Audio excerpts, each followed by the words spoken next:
Bonjour à tous et bienvenue sur la chaîne. Je voulais commencer d'abord cette vidéo par remercier tous les abonnés, les anciens et les nouveaux, bienvenue, et tous ceux qui, même de passage, qui sont là de temps en temps, participent à la vie de la chaîne, participent à la diffusion des informations que contient cette chaîne.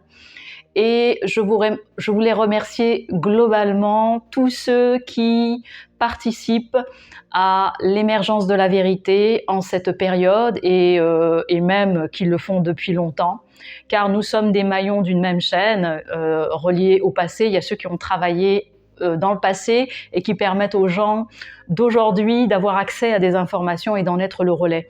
Donc je voulais remercier globalement tous ceux qui œuvrent pour l'émergence de la vérité, tous ceux qui œuvrent pour l'émergence du royaume de Dieu sur terre aussi, la manifestation du royaume de Dieu sur terre. Donc merci à tous, car c'est pas un chemin facile et c'est pour ça que il est très important de nous encourager aussi les uns les autres. Alors pour rebondir un petit peu sur le sujet, je voulais faire un bref résumé de la dernière vidéo, la mission divine de la France, car ce qui a été fait durant cette vidéo, c'était pour mettre déjà en lumière la mission divine de la France, évidemment. C'est la première chose. La deuxième chose, la responsabilité des humains en général dans le monde dans lequel on vit. Et là, le zoom était fait sur la France parce que je suis française et que j'habite en France, tout simplement. J'aurais fait partie d'une autre nation ou j'aurais habité dans un autre pays, ça aurait été différent. Mais là, c'est pas le cas. J'habite en France et je suis française, donc il y a le rôle de l'humanité et il y a aussi le rôle de la France et des Français. Donc, on a fait ce petit zoom pour la mission divine de la France et pour dégager la responsabilité, mettre en lumière, car c'est ça le rôle, la révélation, c'est mettre en lumière. Nous mettons, donc Dieu met de la lumière sur les ténèbres et nous mettons, à travers nos recherches, à travers nos actions, à travers nos engagements, nous mettons de la lumière à travers notre travail personnel, nous mettons de la lumière sur nos propres ténèbres et en élargissant, nous mettons de la lumière sur donc les ténèbres de notre peuple, de notre pays, etc., de l'humanité, etc. Donc, la mission divine de la France est dégager la responsabilité des humains en général, mais des Français, là en l'occurrence, sur la réalité que l'on vit aujourd'hui. Et en troisième lien, une fois qu'on a dégagé la responsabilité, cette vidéo a permis aussi de mettre en lumière quelque chose qu'il était très important de faire en cette période, c'était de mettre de la lumière sur l'orgueil humain, l'orgueil de la France, parce que c'est un microcosme dans le macrocosme, mais l'orgueil humain d'abord. Et c'était nécessaire de mettre en lumière la royauté de la France, la mission divine de la France et la royauté de la France. Et vous allez voir, c'est une introduction au sujet de la vidéo. La royauté divine, donc de la France, sa mission divine, et qui s'installe, qui fait partie de la Trinité divine sur la terre. Il y a la Trinité de Dieu, et donc sa Trinité s'installe sur la terre suivant trois phases. Et la royauté de la France, c'est pour ça que c'était nécessaire cette vidéo, elle était indispensable. La royauté de la France, elle a un rôle très particulier. Elle a eu un rôle et elle a toujours un rôle très particulier. Elle représente la royauté du Christ dans les pays, dans les nations, dans les peuples. Il y a la royauté individuelle et il y a la royauté, ce que l'on appelle aussi dans le domaine politique, la souveraineté. Voilà. La royauté se transforme en souveraineté, mais le mot racine, c'est bien royauté. Donc la royauté christique en France est la royauté christique de la France. Elle s'inscrit dans cette trinité, Et nous allons voir un petit peu comment cette Trinité comment elle s'est installée et comment elle œuvre au cœur même de l'humanité, au cœur de l'humain, au cœur de l'humanité et au cœur de tous les peuples qui forment des nations sur la Terre. Donc la première manifestation de cette Trinité, la première manifestation, elle s'est faite il y a 2000 ans avec l'arrivée de Jésus-Christ, l'incarnation de Jésus-Christ sur la Terre. Donc c'est le Christ Dieu qui s'est manifesté, le Dieu Christ. Donc le Christ s'est manifesté dans sa divinité, Jésus-Christ a manifesté Dieu sur la terre. Il s'est manifesté à une période très clé, c'est la période de Pâques, Pessah, qui veut dire, donc Pessah en hébreu, qui veut dire passage. Et passage, c'est bien, donc un passage, c'est un chemin, hein, c'est un tunnel, un chemin, c'est de passer d'un état à un autre. La première Pâque, c'était le peuple juif qui sortait d'Égypte pour aller sur une autre terre. Il sortait d'une terre, il allait sur une autre terre, une terre de liberté, la terre promise, qui représentait leur libération de l'esclavage donc égyptien. Et la deuxième Pâque, c'est pour ça qu'il y a Pâques porte un S, parce qu'il représente deux fêtes, donc la libération du peuple juif de l'Égypte, et la deuxième Pâque, c'est la libération plus large, la libération de l'humanité, de l'esclavage, de la matière, des ténèbres, de l'esclavage, des ténèbres, ce que l'on appelle aussi le péché originel, de l'éloignement de Dieu. Donc, et de tout les actions qui ont porté atteinte à son unité avec le divin. Donc, c'est ce que représente Pâques. Et le Christ n'est pas n'importe quel, même s'il y en a qui disent qu'il est un simple prophète, d'autres vont dire que c'est un maître ascensionné parmi d'autres.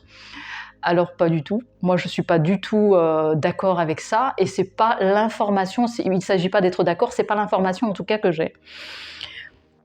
C'est beaucoup plus puissant que ça, c'est l'incarnation de Dieu sur la terre, c'est-à-dire que c'est Dieu, le Créateur, qui est venu dans la chair, qui s'est fait homme, qui est venu, donc le Dieu Trine, hein, qui est venu recréer un passage, voilà, Pessah, recréer un chemin qui permette à l'homme de retrouver son lien avec Dieu, de retrouver son lien avec le ciel, car ce lien était rompu, c'était le lien de la conscience.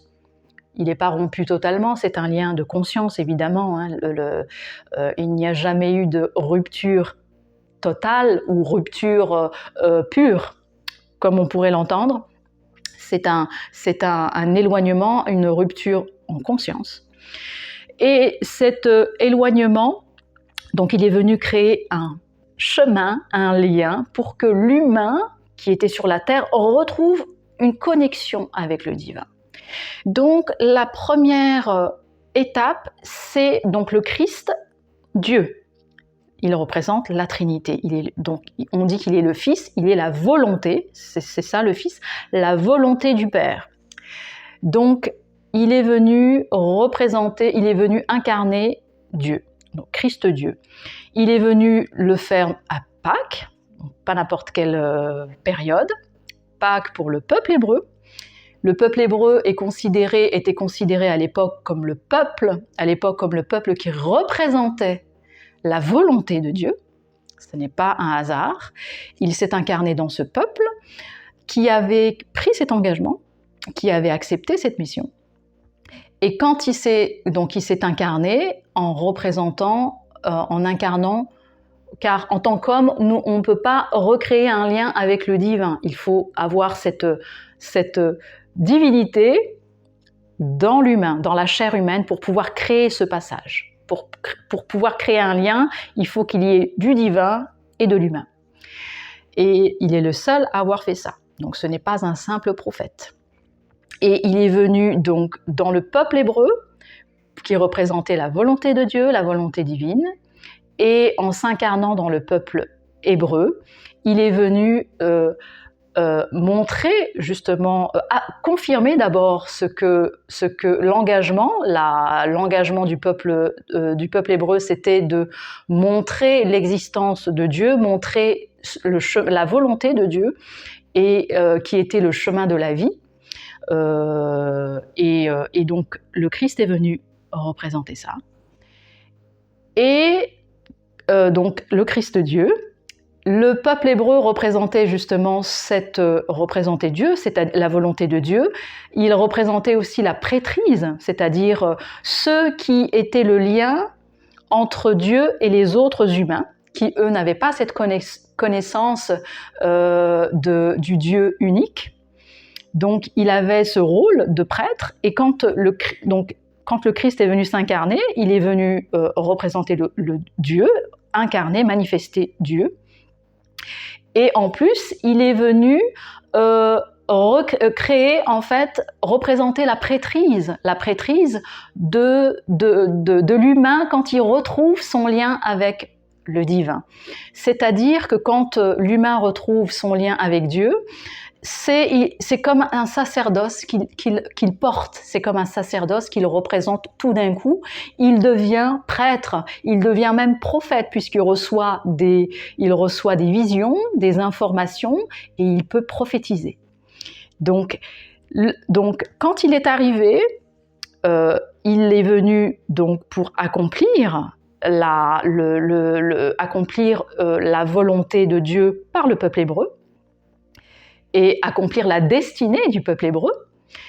Et en fait, à cette époque, cette prêtrise, j'essaie de pas trop être dans le détail, cette prêtrise qui concernait que le peuple hébreu, il est venu l'élargir à toute l'humanité. C'est-à-dire que une fois à l'époque où le Christ s'est incarné, ce que seul le peuple hébreu pouvait faire, ça s'est élargi à l'humanité tout entière. Donc ce n'est plus que le peuple hébreu qui est prêtre, c'est tout, chez chaque être humain, n'importe quel humain sur la terre, à partir du moment où il suit le chemin, il dit « je suis le chemin », qui suit ce chemin, ce qu'il a laissé, il nous a laissé cet héritage, qui suit ce chemin pour retrouver la connexion avec Dieu, pour reconnecter au divin.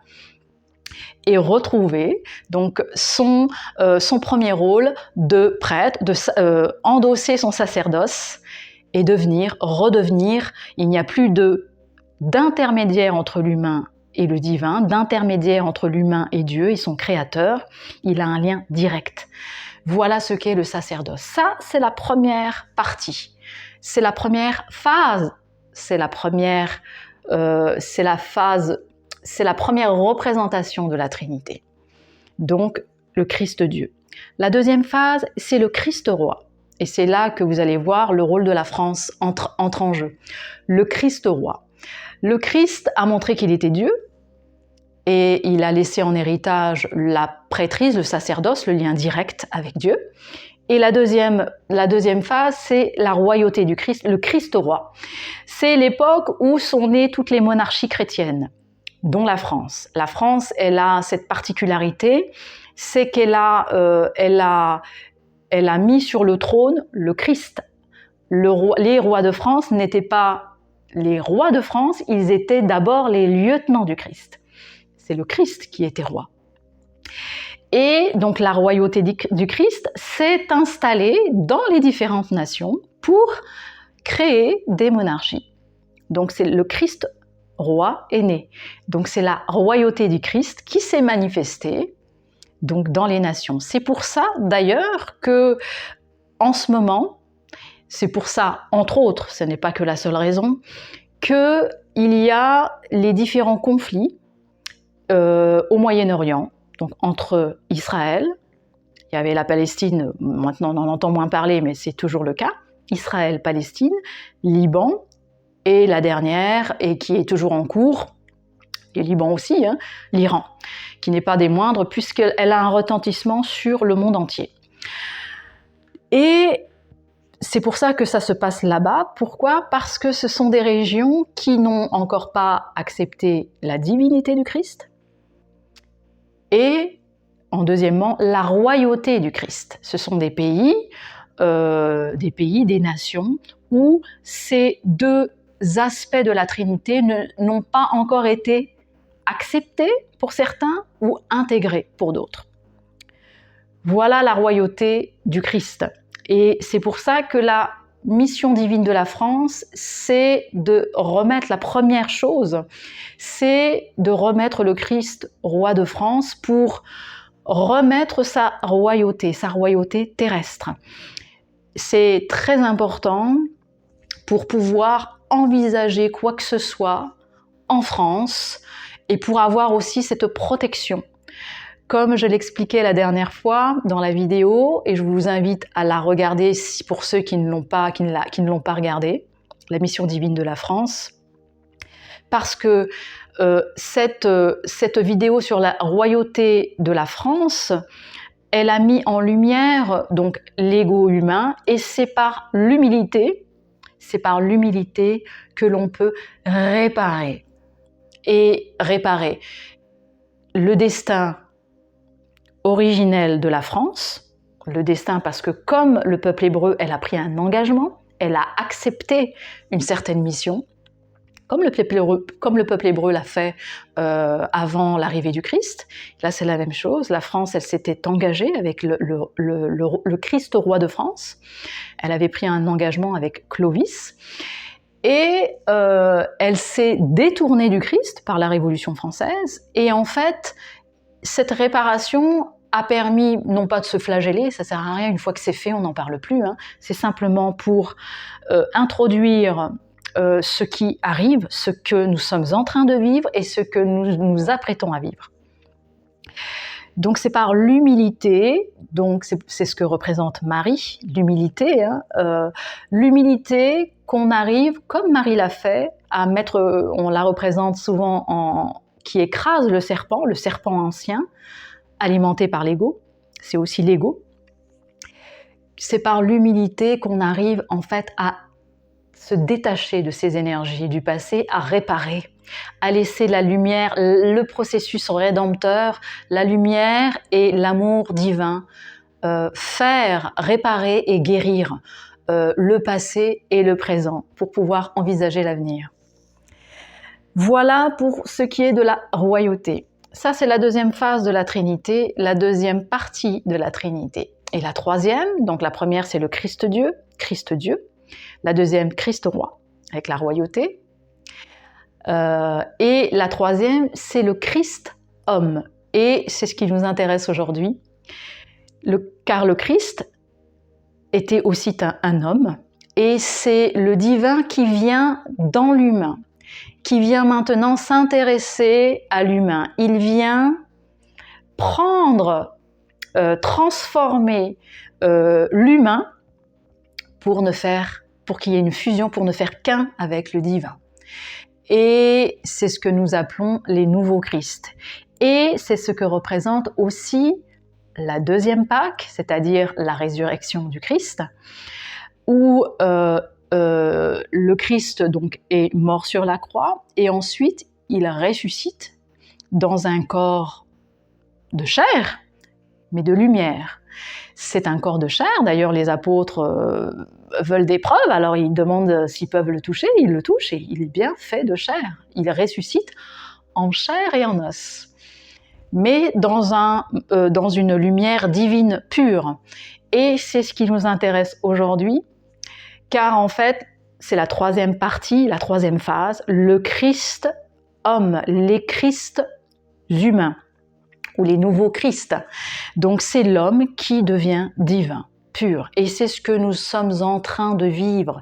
Il y a et c'est pas toujours facile parce que ça engendre parfois un épuisement. Alors moi je l'ai vécu aussi, où il y a des moments où on a l'impression qu'on n'a plus d'énergie du tout. C'est comme si l'humanité, notre côté humain, était complètement réduit à néant quasiment, pour qu'il y ait un nouvel humain qui renaisse.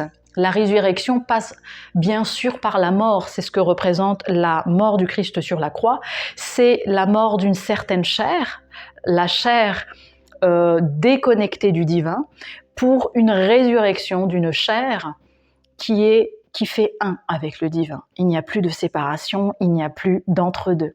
Et c'est ce que nous sommes en train de vivre, et c'est ce que représente cette Pâque de 2026.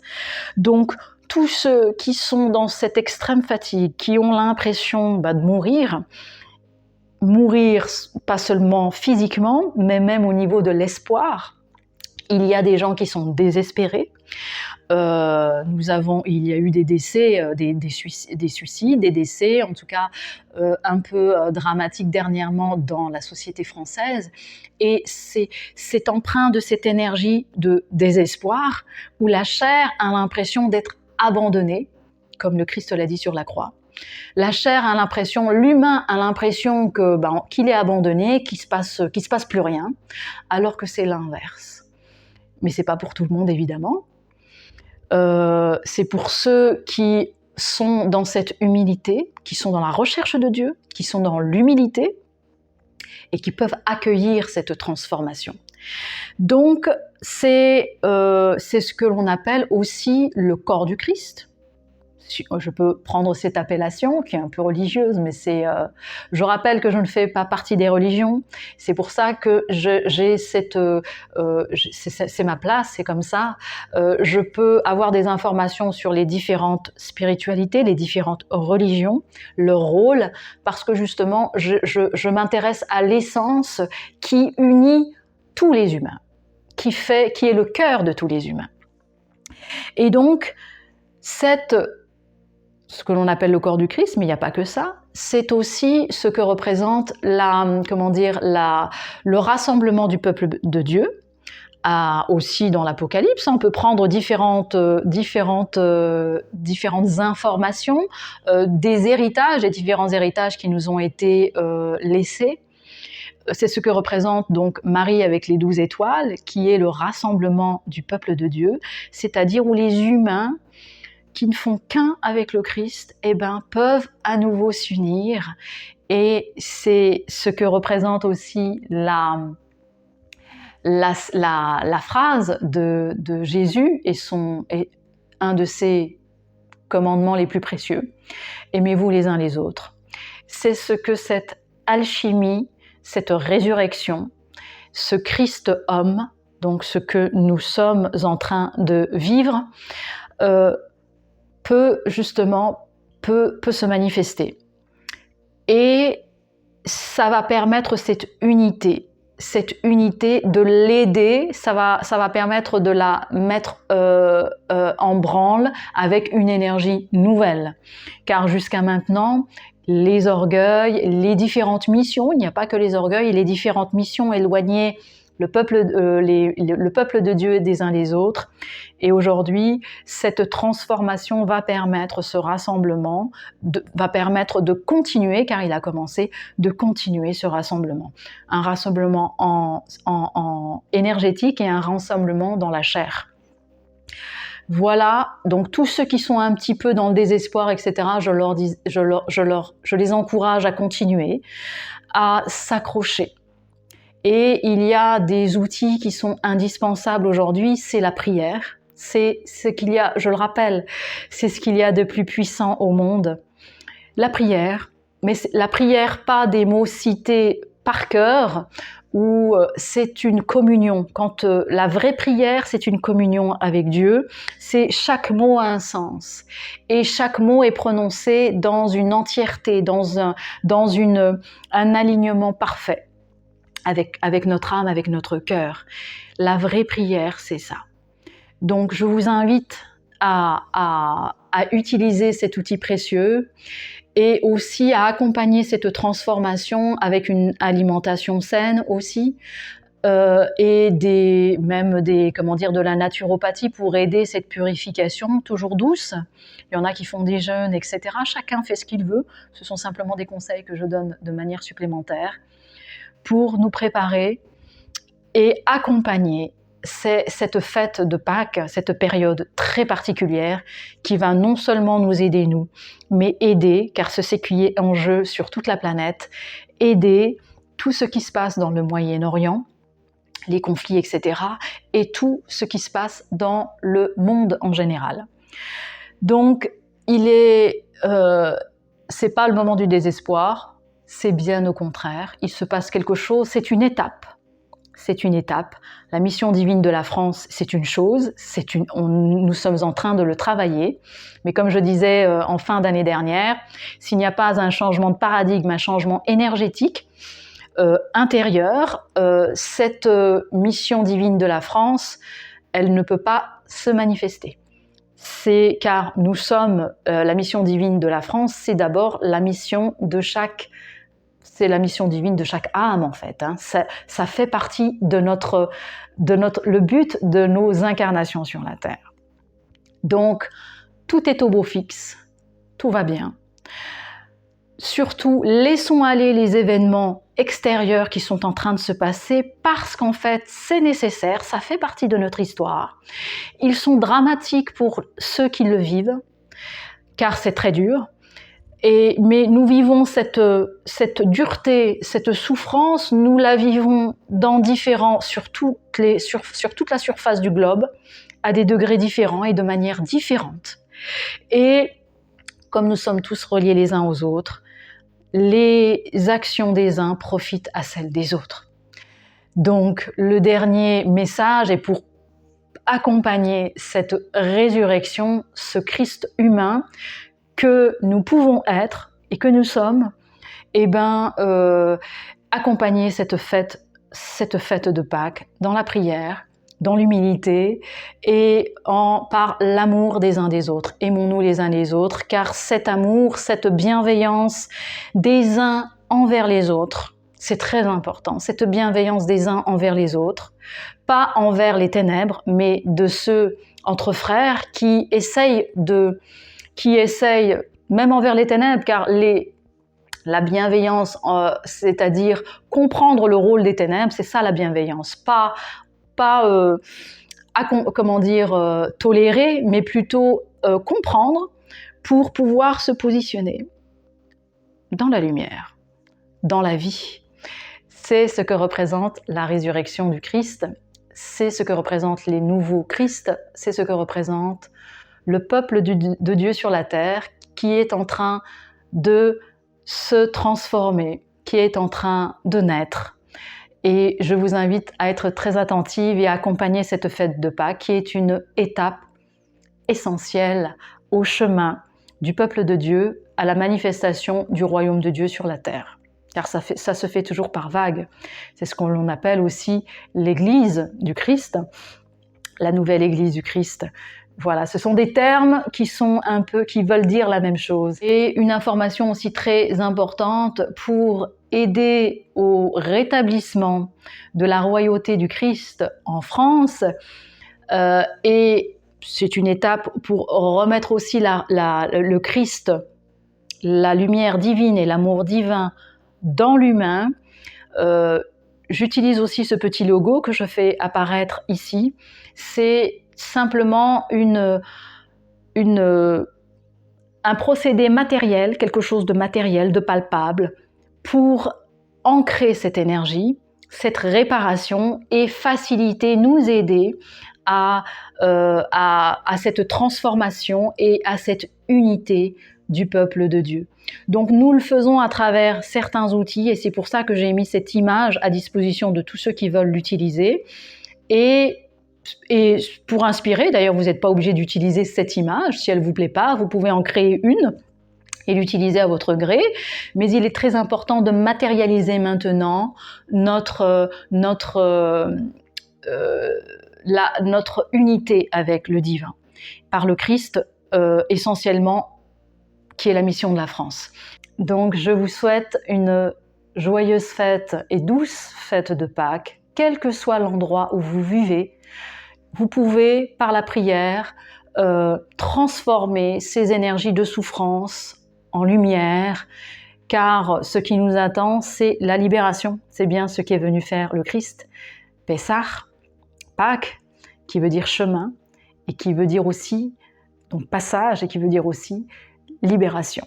Donc joyeuse fête de Pâques, et à très bientôt pour cette merveilleuse aventure que nous vivons, la manifestation du royaume de Dieu sur terre. À bientôt.